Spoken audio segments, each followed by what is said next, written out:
I invite you to join our discussion and take action to build your confidence as a leader. Become a real change agent and help drive our future. Confidence means several things, I would say. Trust and a firm belief in yourself. Being able to have a voice and knowing when to use your voice. Knowing who you are, where you come from, what you can do to make a difference, and also not afraid of being different. I'm not a naturally confident person.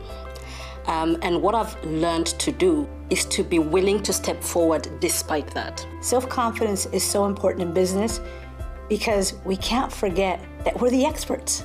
The cost of people not feeling confident enough to step forward or waiting until they're perfect is that very many contributions get left behind. You are the expert when you walk into that room, and so you have to portray that. And of course, back it up with really knowing what you're talking about. In a world where the pace of change is significant, you cannot do what you did last year if you really want to evolve and develop and continue to grow. I've noticed colleagues who've actually been less willing to take risks on, and sometimes I think they're being held back because of what they think their family wants or what they think others want, rather than them saying, look, I can do it. The truth is, without taking risks, you just simply don't advance at a rapid pace. You will move forward in your career, no doubt, without taking risks. But when you take those risks, the jump is an accelerated jump. It's a big jump. One difference I realize between women and men is that women prefer to being asked for something. Women prefer to be discovered, merited for their performance and for their work, whilst men are used to fight for something. And I think, women should take up that fight as well. Knowing yourself is so important. Knowing what you want, knowing what you don't want, knowing what is important for you, that helps you be confident. I would actually say to college students to actually be themselves.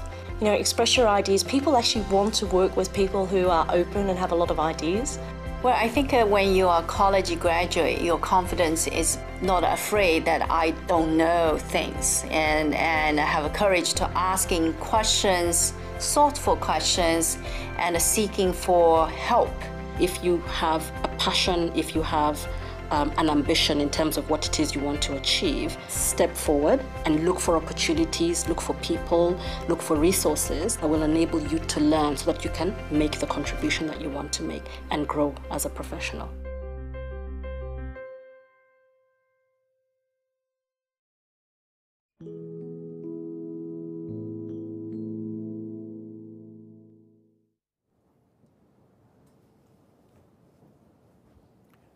What would you do if you weren't afraid? It's a powerful question. It goes to the heart of our ability to achieve our potential as individuals. And today we're going to explore this issue of confidence, confidence in our ability to achieve our potential. How do we build our confidence? I'm Mike Fenlon. I serve as the Global Talent Leader for PwC, and on behalf of all of my partners and colleagues across our global network, I want to welcome you to Aspire to Lead.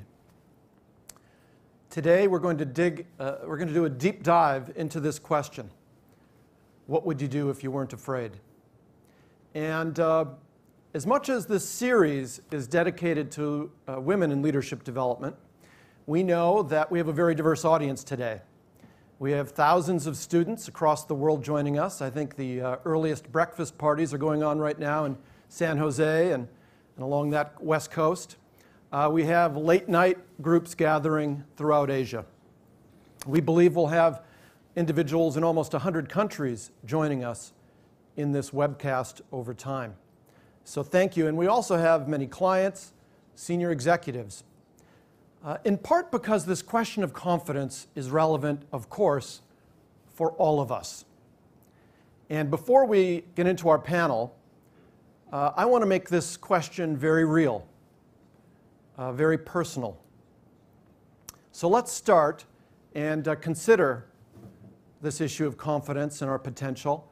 And I'm going to ask everyone right now, everyone listening, I'm going to ask you to think about one person in your life who has not achieved his or her potential.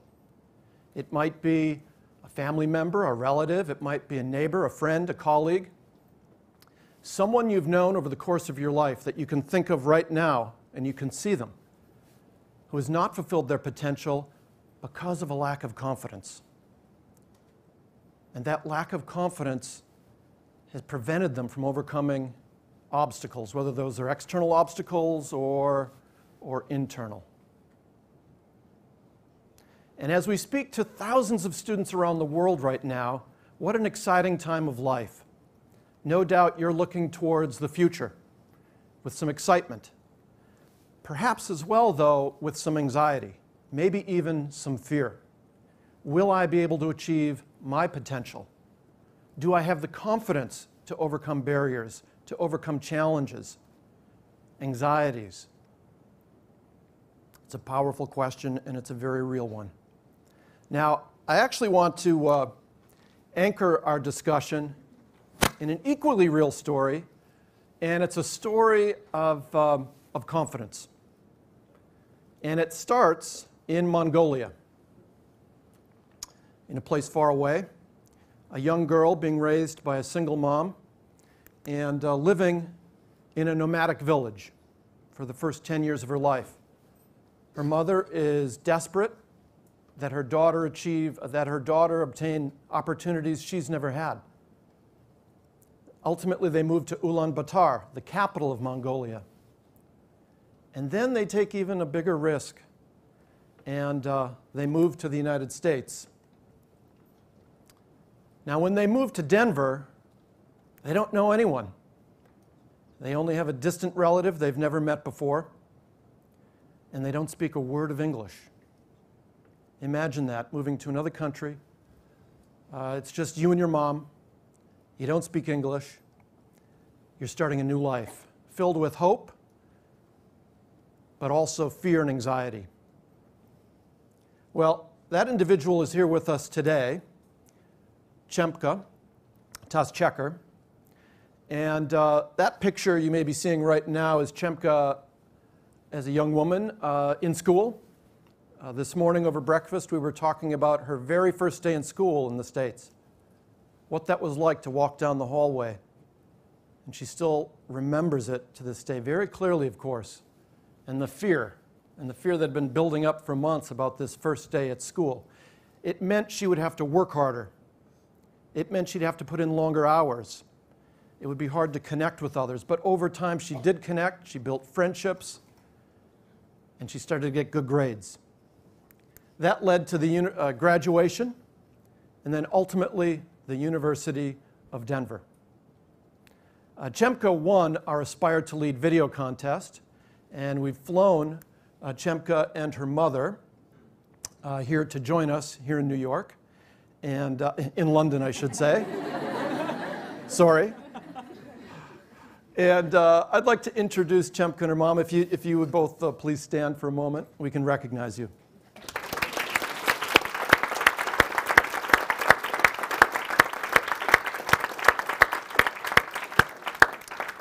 We're delighted you're here, and we'll hear from Chempka a little bit later during our session, our broadcast. So let's begin, and I want to just do some brief introductions.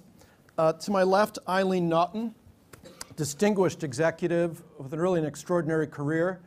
Currently, Eileen leads Google UK and Ireland, and previously has held senior executive roles at Google, and before that was president of the Time magazine and Time group of publications. So we're thrilled and delighted that you're joining us today, Eileen. Be here. Thank you. Thank you.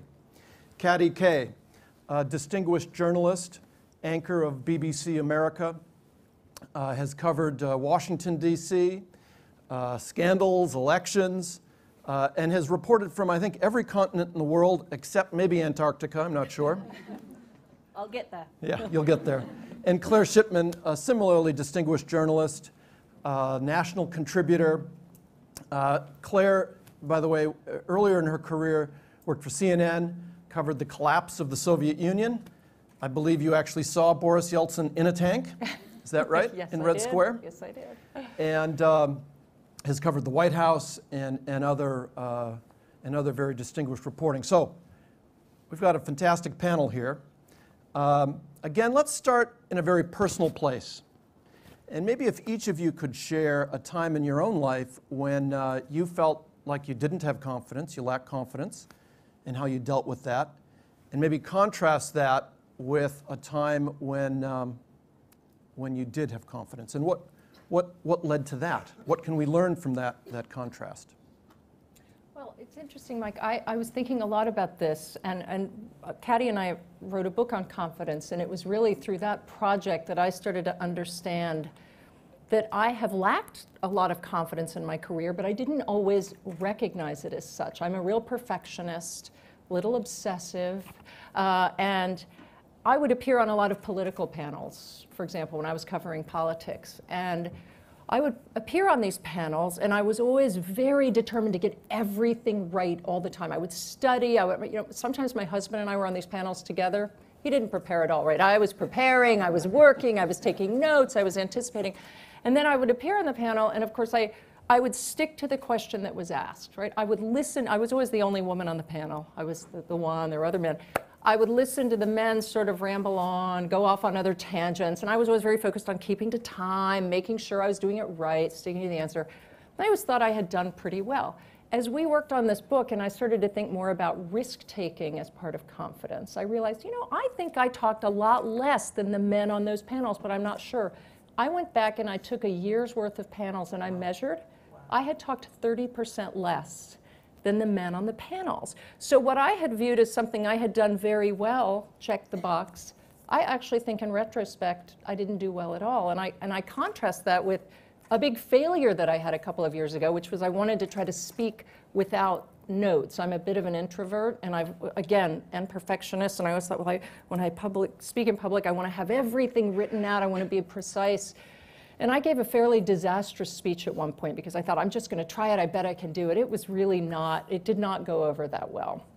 And eventually I learned, though, what I needed to speak without notes, that I needed a little bit of notes, and it was that failure, in fact, that I came to realize was a reflection of confidence, my willingness to do something that was really terrifying to me, and it actually helped me grow.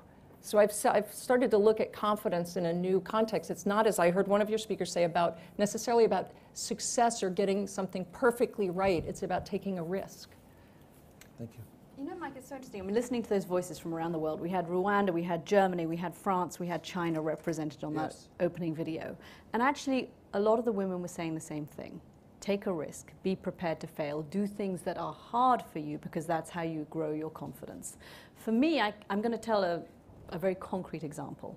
A while ago, I was invited into the White House to a meeting on the Middle East. And I turned up at this meeting and I walk in, and a bit like Claire, it's 14 men and 2 women. And they all speak Arabic and Farsi, and they know Middle East politics. And I walk in and I immediately feel like a fraud. I'm in the wrong place. I'm a generalist. I don't deserve to be here. So I'm listening to the presentation from the National Security Council staff of the White House, and it's a very intelligent discussion, and it comes to the period of question and answer. And the men in the group, actually, you know what, they don't even raise their hands. They just jump in with questions. And I sit there and I think to myself, there cannot be 2 women in this room and we don't ask a question. So I think I'm going to ask a question. It's not my speciality, but I will ask about the Middle East. And then I start thinking, but you know what, if I do, everyone will look at me and they'll realize I don't know what I'm talking about. And then I'll probably blush, because I tend to blush. And I might sweat a bit, and then I'll probably stumble. And all of this is going through my head, and it probably would have been more useful to listen to the discussion, frankly, rather than get obsessed with my own thoughts. But eventually, I almost had to force myself to put my hand in the air and get the question out. And it wasn't the most intelligent question in the history of questions, but it wasn't the most stupid either. And the sky didn't fall on my head, and the earth didn't open up and swallow me whole. And I think what happened in the growth of confidence for me was that the next time I was in a very similar situation, I knew I had done it before. And I had banked in the course of that excruciating hour in the White House, where I felt I didn't deserve to be there, and I felt I didn't belong, I had gone through something that was very difficult for me personally. It sounds ridiculous, right, that that should be so hard for me. But in that setting, it challenged my confidence. And I did it, and I survived, and I succeeded enough. And the next time around, it was much easier. And I could do it without that fear and trepidation. And that was expanding my confidence. Thank you. So I have a thematically not dissimilar observation, and we have not rehearsed this, but I was working after university, and I noticed the good jobs were going to the young men with MBAs. And I decided to go off to business school. And I was a reasonably good writer. I had worked as a journalist before going to business school. And so I was very often selected to be on the work teams with the engineering guys who needed a good writer. And we worked all night on this presentation, and then it was due the next day to be presented in stand-up format.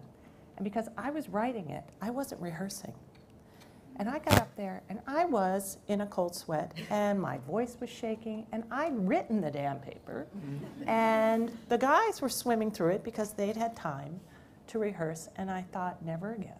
That's never going to happen to me again. I will always take the time to prepare. And it was one of those signal events where I didn't realize, I mean, one of the greatest fears people have is fear of public speaking for some strange reason. And I've gotten over it. I got over it in a very big way. Several years later, working at Time Warner, we were hosting the first ever webcast of the company quarterly business meeting.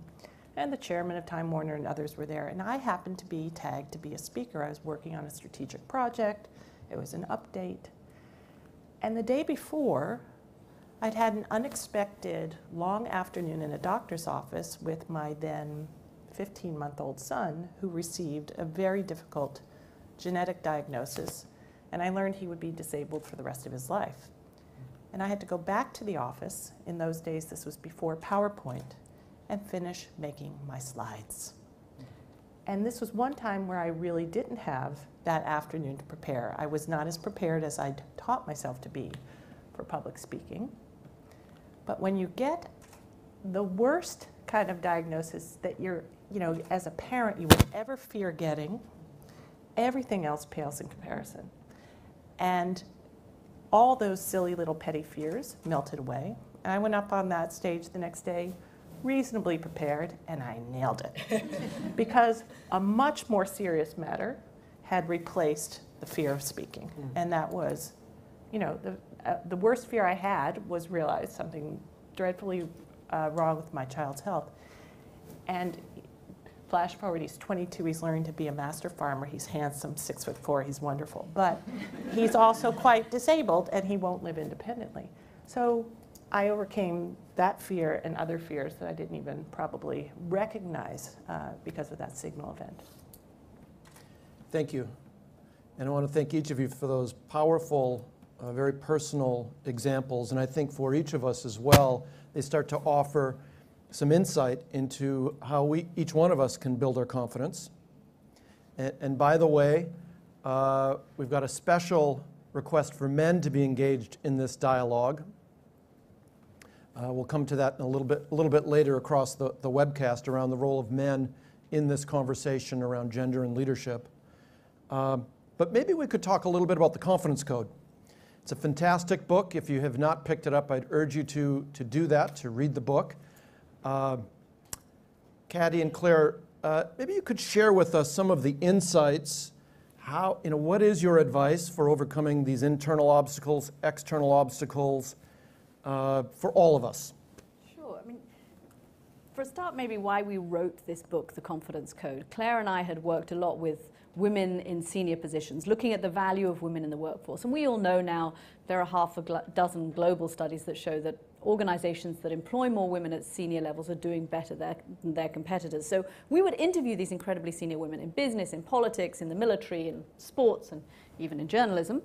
And we kept hearing the same thing from women along the lines of, I'm just lucky to be where I am, or I was in the right place at the right time, or I've been offered this promotion, but I actually don't think I'm ready for it yet. And it occurred to us we never heard men say things like this. And we started to wonder, was this just anecdotal, or was there actually a gap in confidence between men and women? And we started looking into the research. We interviewed dozens of psychologists and neurologists and business people, and we found there's actually a pretty compelling case that when it comes to their work lives, not their personal lives, women are less confident than men.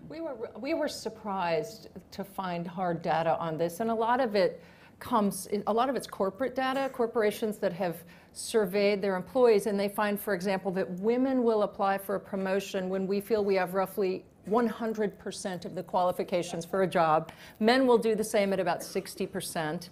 There's academic data where they measure performance on tests and what men and women think of their performance. Although they'll score about the same on these tests, women routinely underestimate how they've performed, men overestimate how they've performed. And so we saw so much data that really boiled down to the fact that women tend to underestimate their abilities, and we saw it again and again. And we also did a deep dive then into the science of confidence, right? Where does it come from? Why is there this gap? And I think we were surprised to find that part of confidence is genetic. We didn't think we would discover that. Claire and I tested our own genes, which may have been a rather foolish thing to do, to see if we had the genes that would predispose us to confidence.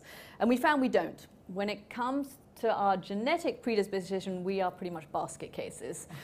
So then we realized that actually, although there is some genetic predisposition to feeling more confident in life, about somewhere between 25 and 50%, the rest of it is a choice. And women can make choices, all of us can make choices every day in our lives to expand our confidence. And I think it's worth looking at a couple of the reasons why women are less confident than men.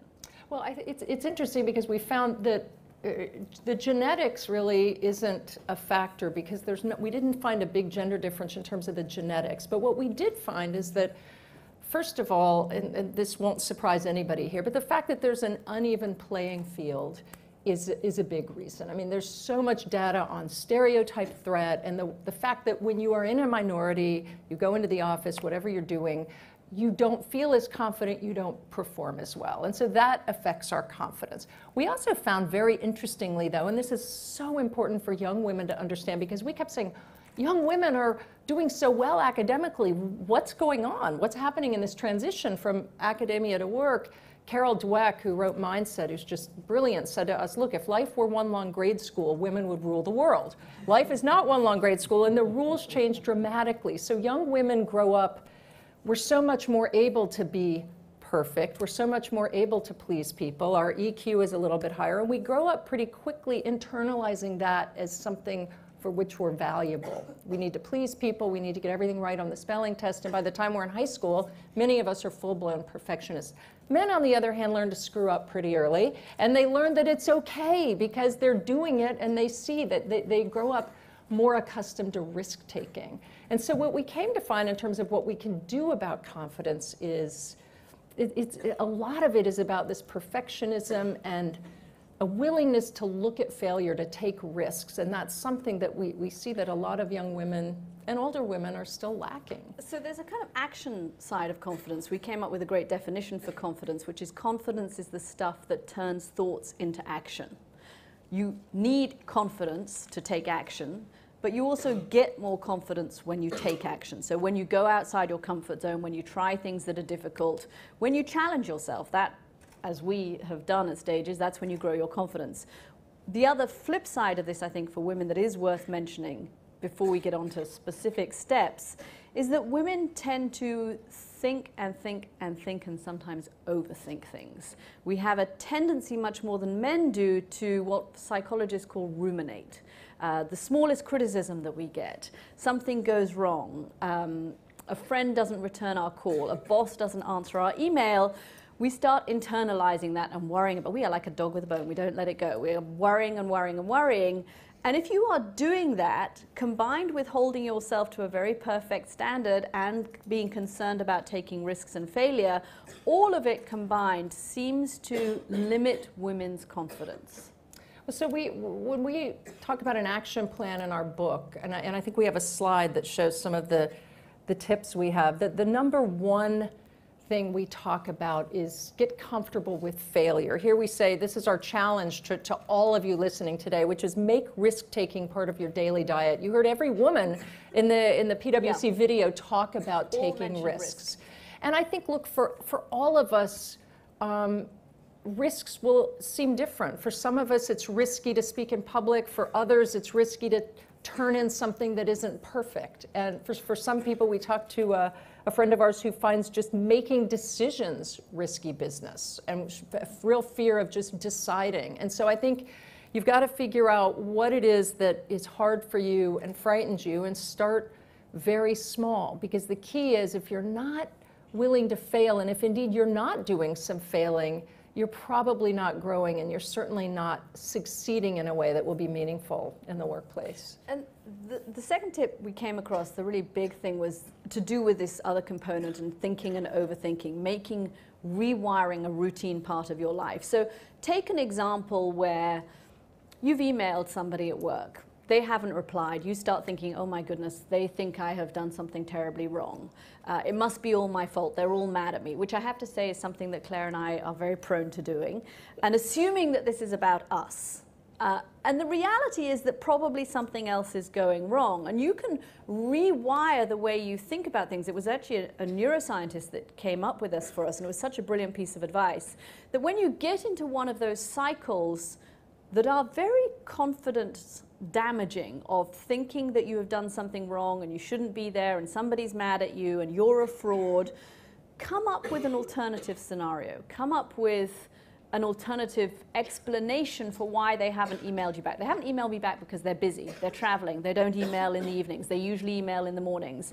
That process of giving your brain an alternative scenario can actually eventually rewire the way you think. I mean, the data on the science on brain plasticity is so exciting, and they're learning more minute by minute, but they can see now that these basic cognitive behavioral therapy techniques changes the way our brain works. So don't underestimate your ability to rewire your brain.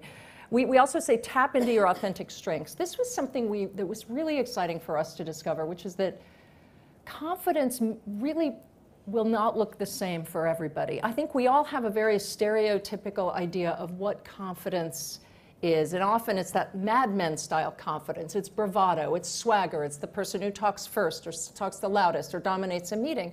And what we came to realize, actually with the help of Christine Lagarde, who was an enormous help for our book, the first female head of the IMF, she said, look, we cannot, as women, risk losing what we do very well simply to behave in a way that men may behave more naturally. And that's when we started to realize, oh, actually, that way of behaving may be, in fact, a way of behaving. It may not be confidence. That there is a quiet confidence. We had a lot of fascinating conversations about confident listening, analysis, different ways of contributing that still mean your voice will be heard, but thinking about what is authentic to you and not wearing somebody else's armor is critical. Yeah, because then it's impossible really to be confident.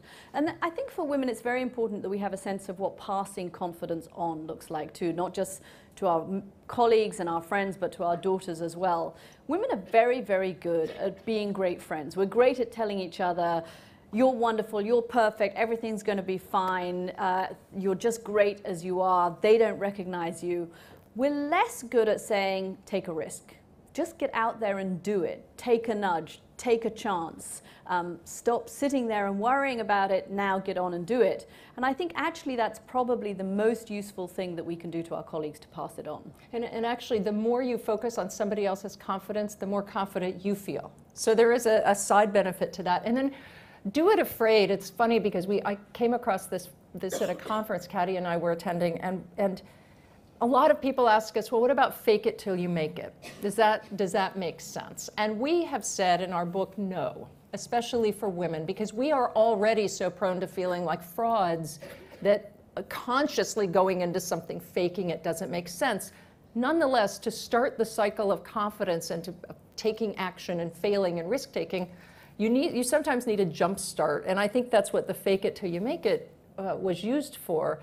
And what we mean by do it afraid is acknowledge that you're in a situation that is frightening to you. It makes sense often that you're in a situation as Katty was, and the only woman in a room full of men, or starting a new job.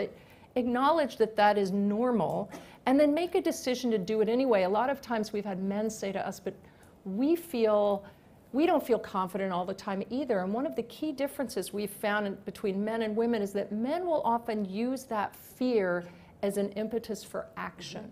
Women often use the fear to hesitate. So do it afraid, know you're afraid, and do it anyway. That's just a great challenge to all of you today. Thank you. And again, I want to remind everyone, one of our goals here today in Aspire to Lead is that we all leave with a specific action that we can apply in our own lives.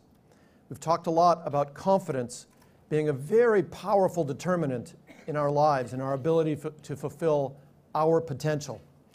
So as we go through the webcast, think about this. You've both just shared 5 specific actions. What's the one action that I could take and commit myself to? And after we finish the webcast, have a discussion with someone. Perhaps you're in a group today, perhaps you're by yourself. But identify that action and share it with others, and there's enormous power and energy in doing that. So with that, Eileen, I know Google, like PwC, is very focused on diversity and inclusion. And perhaps you want to share some observations from your own really extraordinary career experience, as well as from what you're learning at Google. I'd be happy to. So Google is a large tech company. It is pretty much an innovation company, but technology is at the core of Google. And I showed up there almost 9 years ago from a background in journalism, and I was on the business side of journalism for many years at Time Inc. in the magazine company. So I, like just about everyone who shows up at Google, suffered a little bit in the beginning from imposter syndrome. It's one of the metrics we actually measure across engineers, product managers, marketing people, professionals. It's a very high performance culture. We hire mostly A students and A+ students, in fact. And so anyone getting there at first is a little bit intimidated by the cohort. So just like anyone else, I didn't know how to code. I showed up, I was in general management and business leadership.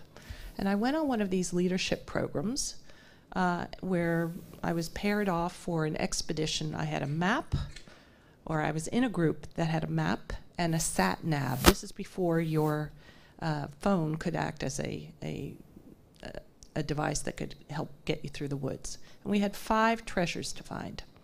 So of course the guys took the equipment. They took the map, and they took the sat nav. And they were engineers. I was like, okay, they must know what they're doing. And I'm going along, and I kind of was looking at the map over this guy's shoulder. And they're moving along. They gave up on looking for the first thing. I said, wait a minute, there it is. It was way up in a tree. I used my eyes. And then we went to the next target zone, and they were in there walking around. And I just thought, well, if I were hiding something, I would hide it there. And I found the second thing. And then I found the third thing. And all of a sudden, like, I was the most popular girl on the team. And I realized I'm not an imposter. I have eyes. They work. I have intuition. I have experience. And from that point forward, I no longer suffered. And that was probably within 6 months of joining Google. I no longer suffer from imposter syndrome. And I think it's a tendency in any new environment where we kind of think maybe I'm not quite worthy to be in this cohort. So I would encourage anyone who's listening to be courageous and believe in the experience and the strengths and the skills you naturally have and assert them. And don't give control over to a presumptively more gifted, more technical, or more expert person. So that's a personal story. But inside Google, we do work extensively now on raising the confidence and participation of women in the workforce. Like any tech company, Google has low numbers of females relative to the population. So we, in June of last year, published our diversity statistics, we have about 30% females globally, and it's particularly low in the engineering side of the business. As you might imagine, in human resources and legal, there's a higher representation of women. And so there have been a number of programs we've launched. One has been an unconscious bias training, where most employees, all employees have been invited, and more than half have completed this training around just understanding the unconscious biases each one of us carries, male and female. We have bias about educational background, we have bias about skin color, we have bias about country of origin that is not necessarily intended or even something one is self-aware of, but they exist. And when you start understanding that everyone may have influence that is kind of subcutaneous, you behave a little differently, you're a little more sensitized, and I think that alone has been a great progression. We insist on, in every interview panel for a new employee, there have to be women considered. And it's harder in the technical fields to find qualified engineering talent, but we have a very, very strict and measured mandate to do so. We score ourselves on how well we do against this. And then we have programs specifically for women, and women in their younger years of management. And one program is called the Stretch Program, teaching them confidence, the ability to negotiate, to stand and speak spontaneously, to assert and defend a position without a whole lot of preparation and format. And just getting them more comfortable being assertive, because as Katty and Claire have indicated, all the data suggests women are more retiring and more withholding and more ruminative. And we're trying to break that cycle a bit. Great, thank you. Why don't we then talk a bit about men? I love men. Yeah. We do love men. I do. I'm married to one. You have a son. So let's talk a bit about men here, because it's interesting. As I've read the books, I've attended meetings. We aspire to lead. Last year we did Aspire with Sheryl Sandberg and Rachel Thomas of Lean In. Fabulous session. But I started to feel a certain weight or pit in my stomach, because what I observed was women talking to women, which was great. Lean In circles were forming. That's how I got your book, by the way. Someone in one of my colleagues gave me your book, who was their Lean In circle, read Confidence Code. But women were leaving these meetings and discussions with long lists of to-dos. In some instances, to be a bit more like men, right? Leaning in, being more assertive. But what were the discussions men were having? And what were the actions for men? What's the place for men in this dialogue? I think these are very important questions. And today, actually, we wanted to explore that question as well. And we have some actions and some ideas to share, and I'd love for any of you to share your own reactions. PwC, by the way, recently announced, our global chairman, Dennis Nally, recently announced at the Davos World Economic Forum that we're serving as a global impact partner with the United Nations initiative, He for She. In fact, that's the symbol I happen to be wearing on my lapel, for He for She. And we're going to ask all the men today, are you He for She? But let's talk about what that means in substance and some specific ideas. So the first idea is to start by listening. So engage the women in your life, your colleagues, maybe fellow students. Ask questions and listen. How is their experience different from your own? Work hard to empathize and to put yourself in their shoes. We also want you to look at your network. We know, and this is true for all of us, regardless of gender, we tend to build networks that are very similar to ourselves. We know there's enormous power, research has proven this, for your career in having a broad, diverse network. So for our men who are part of our dialogue today, what's the diversity of your network look like? Is it just like you?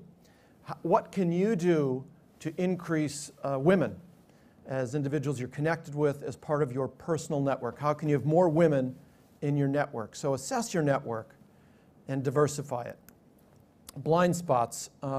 Eileen, you mentioned the work you've done at Google on blind spots. We've done similar work at PwC, working with professors like Mahzarin Banaji at Harvard, and her extraordinary work. In fact, you'll see the URL, and I would urge you to go there if you want to experience your own blind spots. You don't need to take our word for it that we all have blind spots or implicit biases. That's part of the human condition. But the point is to recognize them and then to do something about them. Understanding it's not acceptable to simply box others in based on stereotypes or automatic thoughts and beliefs I have that shape, of course, our behavior. So as men, it's a great opportunity for us to build our self-awareness. Standing up for inclusion, what does that mean? Well, we all, whether we're a student or an executive, we spend a good part of our lives, or journalists, in groups, team meetings, and sort of waking up and paying attention. Who's speaking? Who isn't? Who's being heard? Who isn't? And standing up and really making sure that everyone's voice is heard. Being inclusive. And we know in the world we're in today, there's never been a greater premium in getting the best ideas, enabling everyone to contribute to their full potential. And by the way, there's lots of research that has shown that groups that include women outperform groups that don't have that kind of gender diversity, groups just with men. Startups led by women, there's evidence that they outperform. Boards that have women on them, those companies outperform. There's research related to revenue, market share, client satisfaction, you name it. So this also goes to bottom line results and performance. So the point is, as men, let's stand up and be advocates for inclusion. Let's make our voices heard. And one way you can do that right now on your phone is go to heforshe.org. Make a public commitment, and then follow it up with some of the actions we've talked about. And men, let's start talking to each other. It's not enough for women to be convening. Let's start talking to each other, and then ultimately leaning in together with women to create an inclusive environment, whether that's in our universities or in our workplaces. And I don't know if any of you have observations or reactions around some of these gender dynamics and differences. You know, Mike, it's so interesting when we brought out the book, and obviously we were often speaking to female audiences, and we suddenly started to notice two things. One is that the impact we could have with organizations was much bigger when we had men in the room. When we could include men in this conversation and make them feel part of it and make them realize that this was not really a gender issue. This is an issue of improving organizations for everybody. Yes. We have better organizations when we have diversity at the top. We just do, and the evidence is incontrovertible. But one of the things we found when the book came out was we would have men come to us and say, wow, I see this in my wife and I see this in my daughter. I just didn't understand it. And that gets to your point number one, ask questions and listen. Yes. I remember Claire and I did an event with a big global corporation, hospitality corporation, and a male executive at the end of the session was asked to give his thoughts on it, and he stood up and he said, you know what? I've had 2 women recently in my division who I've suggested should go for a promotion, and they both told me they weren't ready.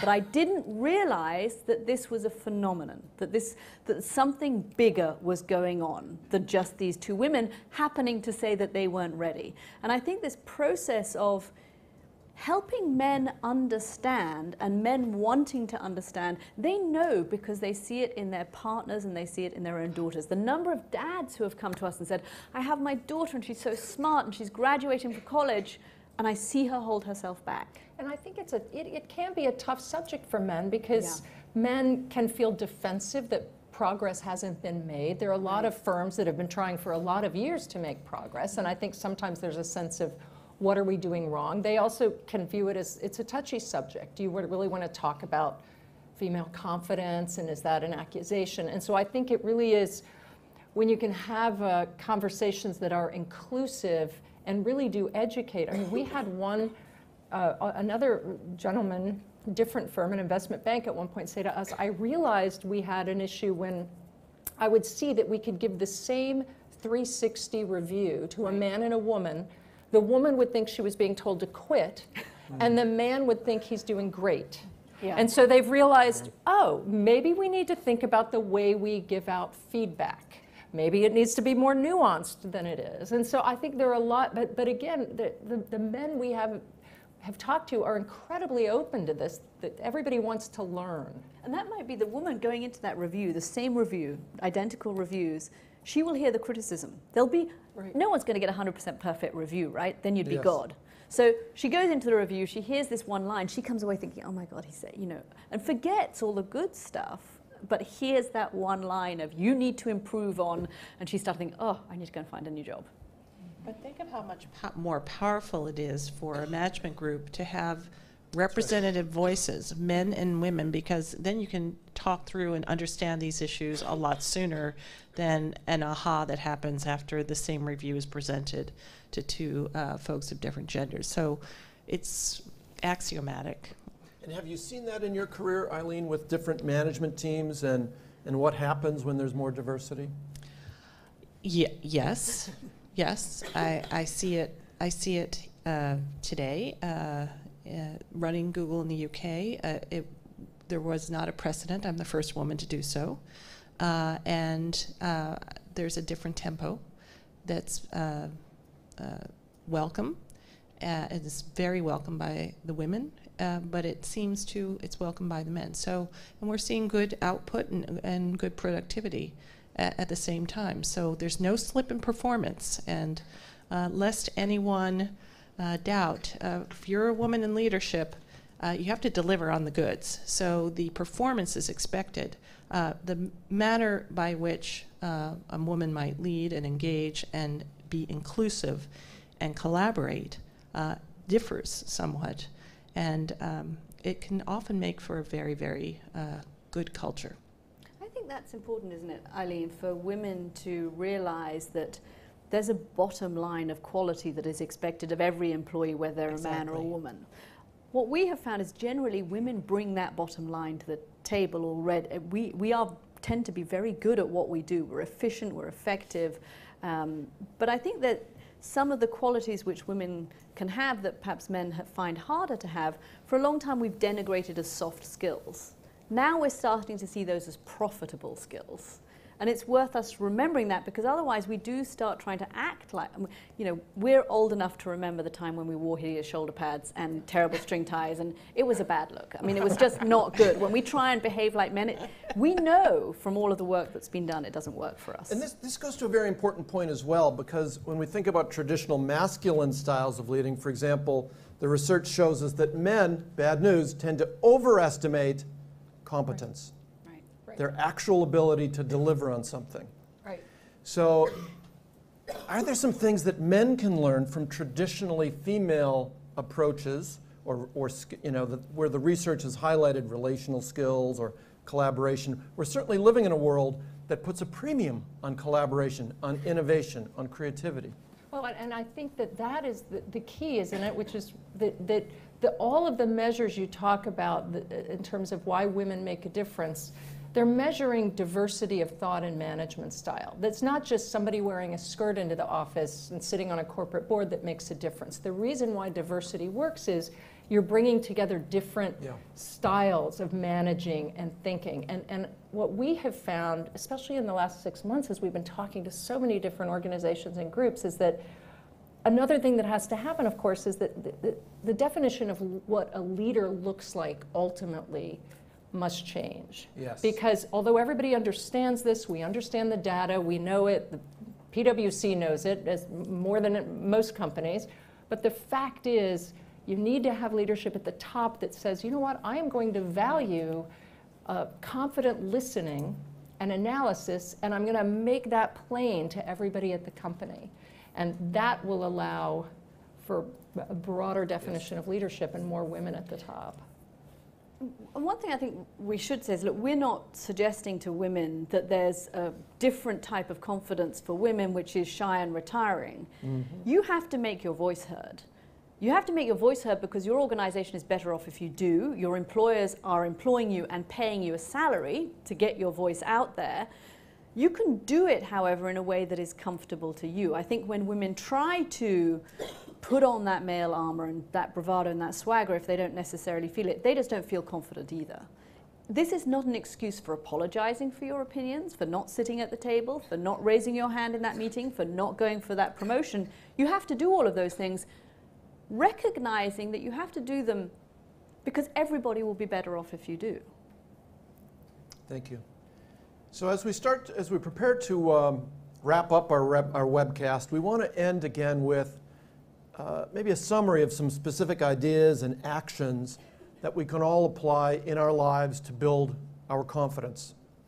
And I actually want to start with Chemka, who has flown here from Denver to be with us here in London. And Chemka, maybe you could stand up, and I think we've got a microphone, and you could share with us, or we can just give you this one right here. There we go. And if you could share with us one piece of advice. Thank you. Yeah, of course. So I just want to give a little bit of a small story.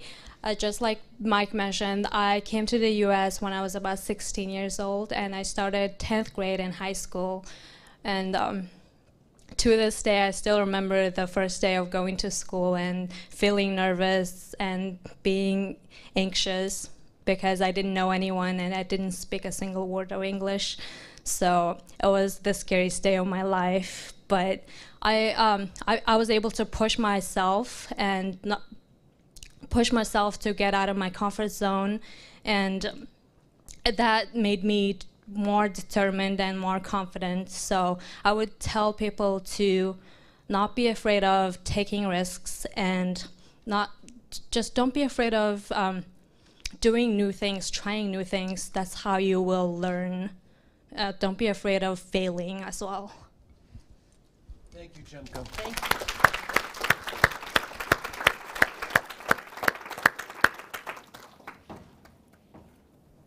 Eileen? Well, I spent probably 25 years in different business-related enterprises and started as a journalist and then migrated over to media, which now in Google is in some form a media company.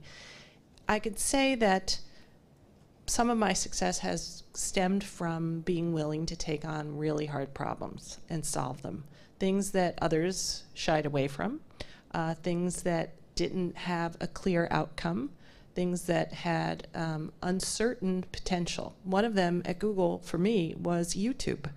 We bought YouTube in 2006, and sometime in mid-2007, an executive said to me, "Here, Eileen, take this and figure out how to make some money on it." And it was really that informal.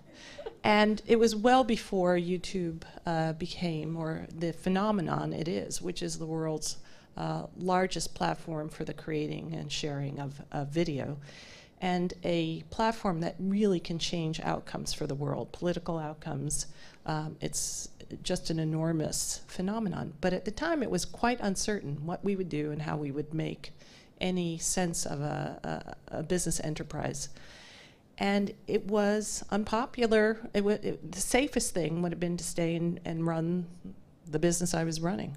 But taking that risk and being willing to say, I don't know exactly how we're going to do this, but we'll figure it out. And I felt confident we would figure it out.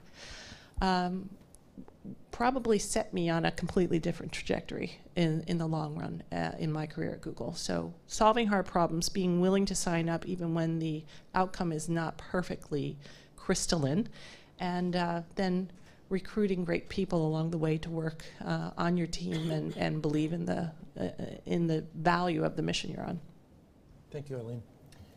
We've talked a lot about the concrete steps that you can take to grow your confidence, but I wanted to leave you with one piece of research we came up with for our book that I think demonstrates why confidence is so important for women, and particularly for young women. This comes from a professor called Cameron Anderson. He's in Berkeley, California. And he has done work looking at the relative importance of competence and confidence when it comes to success. And the work he has done over the past few years pretty clearly demonstrates that when it comes to success, confidence matters as much as, if not more than, competence. And I think for women, this is a slightly terrifying prospect. We are all about competence, and we have a lot of it. But what this research, that was almost so depressing that we didn't want to use it in our book, left Claire and I thinking was that this is a great lesson for women, that we need to expand our definition of talent. Women, and young women in particular, need to realize that confidence is part of talent. And you just have to face it, have it, grow it, if you really want to get as far as you can. Thank you. I think I will leave you with a thought I got from my daughter, who's 9 and quite a rebel and full of interesting ideas. And she's helped me learn a lot about confidence, actually. But I was encouraging her a year ago to make sure she was raising her hand in the classroom, right? And this became a theme in our house. Are you speaking up? Are you saying anything? And at one point, she turned to me exasperated, and she came home and she said, "Yes, Mom, I'm raising my hand all the time, even when I don't have anything to say." And I thought, that is actually what women need to do. And it's funny because we got into a back and forth with our psychologist who really helped us on the book, Dr. Richard Petty, and he said, well, is that a good idea to really raise your hand if you have nothing to say? Maybe that would lead to catastrophic consequences. And I said, I think what it is for women and girls, we do have something to say. We are not recognizing, in fact, that we tend to think we don't. We do. So I would say raise your hands metaphorically and challenge yourselves to do that, even when you think you don't have anything to say. Thank you, Claire. And I'll conclude as well with one action and one request. And I'll speak to men now. And I'm asking all the men who are participating today within PwC and universities, as students, colleagues, clients, to join with us. Let's come together and ask ourselves, are we he for she? Let's stand up and make our voices heard. Let's go to he for she and demonstrate our public commitment at their site. But more than that, let's engage the women in our lives. Let's listen. And let's make our own voices heard for inclusion. We started today with that very powerful word, confidence. And we know it has a very disproportionate impact in all of our lives, whether we can fulfill our own potential as students, as colleagues, as professionals. We're hoping that today all of you leave this webcast with at least one idea, one action you're going to commit yourselves to. Share it with others, and consider how you can also build the confidence of others. We've got lots more information. You can go to our site at pwc.com/aspire. Please do. There are tools available there. Go to he for she. Big Think has partnered with us on this venture, and we've got some great content at Big Think. And of course, we continue our support of leanin.org. So on behalf of all of the PwC partners and colleagues around our global network, my colleagues at Strategy and, I know they're joining us in great numbers as well. On behalf of all of my colleagues, I want to thank you for joining us, and we especially want to thank our spectacular hosts here in London for hosting this wonderful event, and we've had a great day together here in London. Thank you.